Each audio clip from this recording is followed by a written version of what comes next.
To South Africa now, where big businesses are backing a new anti-drought fund, which aims to eradicate invasive vegetation around Cape Town's dams and water catchment areas.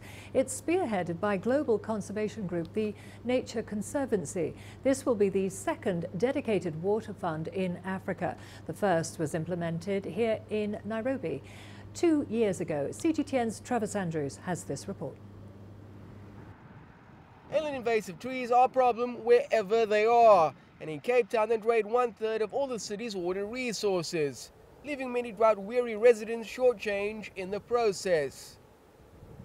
Now action is being taken, and the new Greater Cape Town Water Fund will raise roughly $25 million to uproot all alien invasive species in the Western Cape's water catchment areas to try and stem the tide of infestation and water loss. The City of Cape Town are one of the fund's supporters and see it as a key part of its strategy to increase the amount of water available to Cape Townians and drive down costs as well. We've just come out of a drought that lasted 3 years. We're still not out of the woods, but we're looking at all sorts of increased supply through desalination, through groundwater, through wastewater reuse, through limiting our demand.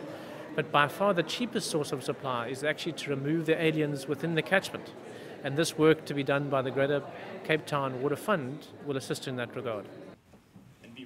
The Nature Conservancy are the ones tasked with driving the initiative and have lobbied a number of stakeholders, from businesses to government, to lock down much needed funds. Around $3.7 million is already on the table. Invasive species such as eucalyptus trees and pines use 20% more water than indigenous fynbos, which compromises current and future water supplies. It's the series effect that has drawn in large beverage companies to the fund as a way to mitigate against the risks.